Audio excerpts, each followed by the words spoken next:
Hey everybody, welcome back. I am the Gerbil. In today's video, I want to talk about one of my favorite factions, the Jawas. Yeah, the Jawas. So they are an absolute niche faction, no doubt about that. And I want to preface again, as always, by saying this is my humble experience of the path less traveled and how I've had a lot of fun with it. I'm not advocating you go out there and gear up your Jawas, but I will encourage you to consider the following. First, the moment of fun and truth. Phoenix is absolutely dominating right now, right? We all love Phoenix under Captain Rex. Hera, Omicron, Captain Rex in Territory Wars is awesome, absolutely awesome. Unless, of course, you got a Phoenix killer like Jawa. So I have taken my Jawas up to Relic 5 because I love them, and I did it for my guild, also for the crate raid. I have so much fun, and don't forget this is a video game, fun with my Jawas. And here's why. Normally I use my Jawas to kill bugs, or Mon Mothma, but sometimes it's fun to see them dominating the smashing headline team without even taking a turn. You see that? 4 minutes and 44 seconds. Only 16 seconds into the match, I get my first turn, at which point 4 enemies are already dead. I love it. I love it. To me, this is fun. This is really, really fun. Are your Jawas going to perform the same way? I don't know. What kind of mods do I have on mine? Crap. They're really bad mods. I'm actually going to show you my mods in just a second.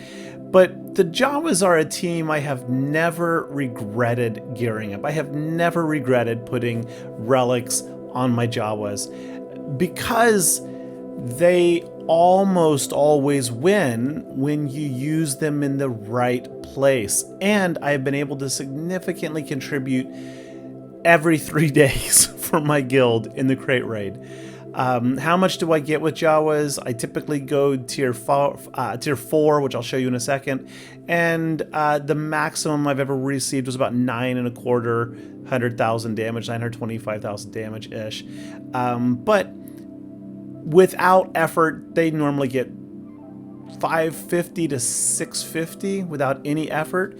And I'm quite happy with that. But then again, like I said, in GAC, I pretty much always get a win with them. When I see them in Territory Wars, like the right opponent, I always get a win with them. Is it a high banner win in GAC? Not really. Not really. It's usually about a 58 to 61 banner win if I am lucky.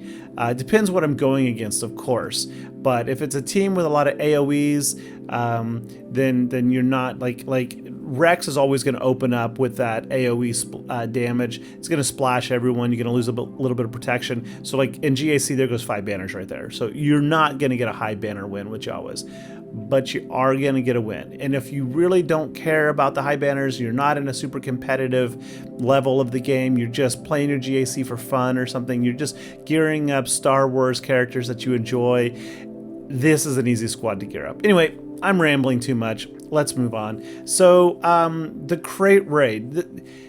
My alt account, I took them all up to gear 9 to 11 right now. This is astonishing when you think about this. There's a bunch of people that will advocate using your Relic 8 Boba Fett as a one-person solo at the highest tier. Hope not to get dazed and stunned. You're going to get dazed. Hope not to get stunned so that you can AoE the jumping missile, whatever boom attack it is, blow up all the bombs and you get 178,000 points and then congratulations. And I'm like, it frustrates me. I got to admit, that actually frustrates me. I do that as well because I'm chasing Executor in that guild. But for almost no gear commitment at all, like sincerely, almost no gear commitment, you can take your Jawas up to gear 10 and get 200,000 points and have, especially early game, a Mon Mothma killer, a Bugs killer. If you take them up to gear 12, it's going to be a lot more consistent and reliable. Low gear, you better cross your fingers, sincerely. But you can get more damage out of all gear 8 to gear 10 Jawas that take nothing special. I mean, no Kairos, almost no golden eyeballs or anything. And do more for your guild than a Relic 8 Boba Fett. it's something to consider. Now, I know the crate raid is on its way out, but you will likely have a similar situation with the Ewoks or whatever team, right? Don't be afraid to try the difficulty level 0, I guess is what I'm saying.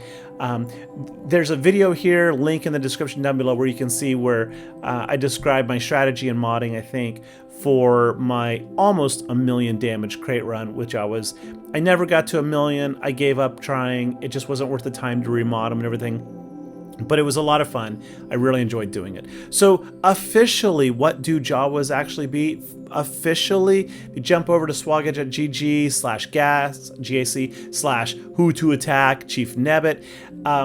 There's not a lot of data there. I mean, the number one counter that they recommend using Jawas for is this Mon Mothma team, and it's pretty much a standard one. You got Cara Dune, you got Hoth, Scout, Kyle Kanan, and I think that's Pal.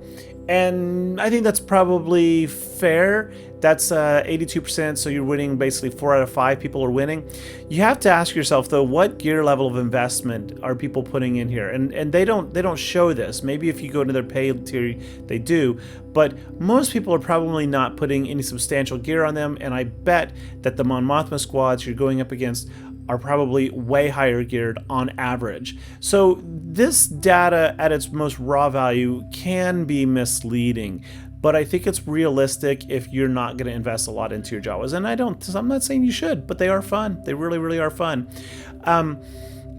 With that said, if you do invest the time to mod your Jawas much better than I have, and you don't, send your gear 12s at like Relic 7 Kyle Mon Mothma, you're gonna get higher banner wins than these, and you're gonna get more consistent wins. So historically, Geonosians early game, Jawas decent counter. Mon Mothma early mid game, Jawas good counter. And now ironically late game, Hera, Rex, Omicron, high relic or well mod, decent modded Jawas, easy counter to Phoenix. It's so funny, so funny. Basically any swarm attack. Imperial troopers, I don't know, maybe, I don't know. Not willing to try it though. Not at Kyber 2 or with my guild, where I don't want to lose banners for the guild. Anyway, how did I mod mine? Here's how I modded mine. Utini! So the big number in the middle, those are the speed. So you can see that the fastest I have is on Engineer, because Engineer is your healer. Engineer also gives everybody 100% turn meter. So typically, I will actually start with Jawa Engineer, go first, give everybody turn meter. It's not a lot, but it pulls them up to 100%. So they all go before the enemy team. That's actually kind of important if you're actually in front of the enemy team, and normally I'm not at these speeds. But you do want to get Jawa Scavenger to take a turn. You just want him to basic. He'll go into stealth and he'll stay there so that the enemies do all their shenanigans and you pile up all the thermal detonators, and then hopefully when it comes back around to his second turn, he throws and blows them all up at once. It's kind of fun. It's very fun. But you can see my mods here. Sorry, it's really small. Screenshot, zoom in, whatever you want. Maybe I'll post this screen in Discord, but none of them are really fast. None of them have 6-dot mods except for the arrows. I did that just for the speed. They all pretty much have protection across the board, protection circles, crosses, and triangles.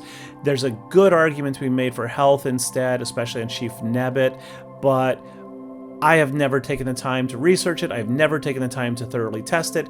This is working really well for me, and it's a lot of fun, and I just wanted to share that. Anyway, folks, thanks for watching. This was way more time than I expected. I'll catch you later. Bye-bye.